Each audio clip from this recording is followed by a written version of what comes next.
Merci de nous suivre et de vous abonner sur la chaîne des leaders Go 221. Je m'appelle Yaïfa Toussa, je suis l'auteur du livre La trahison de mon corps. Alors, j'ai écrit La trahison de mon corps pour sensibiliser les populations sénégalaises, mais également africaines et internationales, sur la nécessité, en fait, de revoir la place de la femme dans la société. En fait, pour faire de sorte que les gens puissent comprendre que la femme, n'est pas un objet qui a été fabriqué pour enfanter, en fait. Que la femme est un être humain comme tout autre, qui mérite d'être aimé, chéri, respecté, et que sa fonction principale ne soit pas limitée à l'enfantement. Et voilà, en même temps aussi essayer de sensibiliser aussi sur l'éducation de nos hommes, de nos garçons, le fait qu'ils puissent être là, présents pour leur épouse, leur mère, leur soeur, leur tante, pour qu'ils puissent comprendre qu'en fait, ce n'est pas facile. En fait, une femme qui n'arrive pas à faire d'enfant, c'est une femme qui est malade, c'est une femme qui parfois a des problèmes hormonaux, c'est une femme qui parfois veut bien ou subit des avortements multiples. C'est une femme qui souffre au quotidien en fait de cela aussi et il faudrait que ça se comprenne. Alors, je connais énormément de personnes, énormément de femmes qui veulent avoir des enfants mais qui n'y arrivent pas. Ça, c'est une première chose. Une deuxième chose, moi-même, j'ai eu une grossesse très difficile. J'ai eu des amis qui ont connu des avortements. Je connais des couples dont les hommes sont stériles. Et à chaque fois, en fait, je vois la pression qu'ils subissent, hommes comme femmes, venant de la société.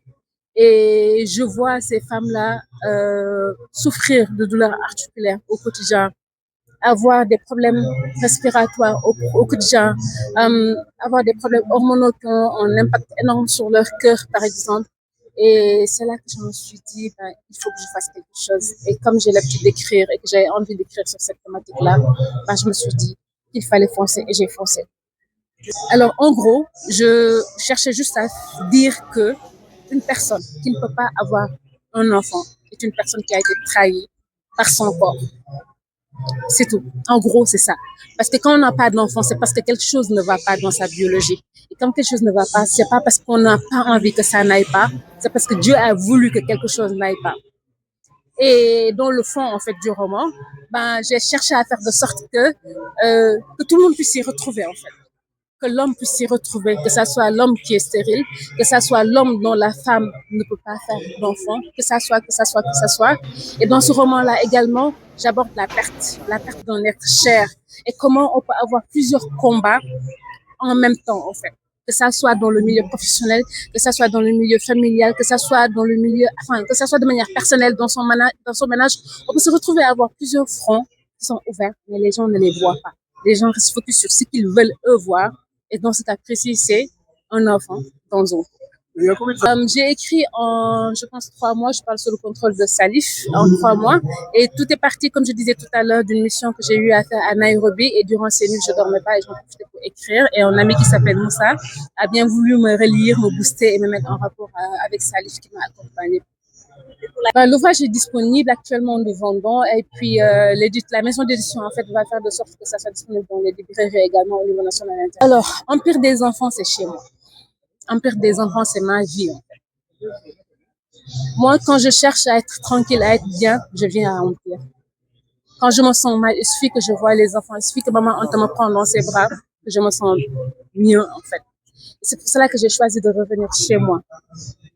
Ensuite, il était important pour moi que les gens découvrent Empire des enfants, que les gens puissent découvrir le magnifique travail que l'on a à l'Empire des enfants. Quelqu'un m'a dit tout à l'heure, ah mais tiens, je vais laisser un billet. Moi, je ne savais pas qu'Empire des enfants existait. Je dis, maintenant tu sais, maintenant il faut venir faire quelque chose pour Empire. Il ne faut pas se voiler la face. L'État ne donne pas de l'argent à l'Empire des enfants. Maman Anta, si je me trompe, vous pouvez me corriger. Il n'y a personne.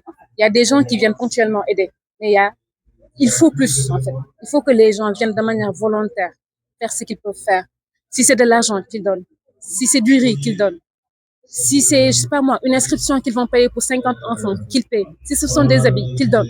En fait, il faudrait que les gens aient l'habitude de voir des structures comme l'Empire des enfants, qui viennent avec le cœur, de manière spontanée, faire leur part, en fait. C'est pour cela que j'ai choisi Empire des enfants, pour faire ma part, pour faire de sorte que d'autres personnes puissent faire leur part également. Tout le livre est réconfort, en fait. Parce qu'en fait, ce qu'il faut comprendre, c'est que ce roman n'est pas une fiction, c'est une histoire vraie. C'est une histoire vraie qui parle d'une femme, de ses proches, de sa famille, de ses collaborateurs et de tout le monde, en fait. Et c'est une femme qui a su se relever malgré qu'elle ne pouvait pas faire d'enfant. C'est un mari qui a accompagné sa femme malgré que le couple ne faisait pas d'enfant. C'est une belle famille présente. C'est, en fait. Donc, tout est réconfort dans ce roman et c'est une manière de dire aux femmes que c'est possible. C'est possible, en fait, que l'enfantement n'est pas une fin en soi et que c'est possible d'avancer et de s'en sortir malgré qu'on ne puisse pas avoir un enfant. D'accord. léegi ñu ñëw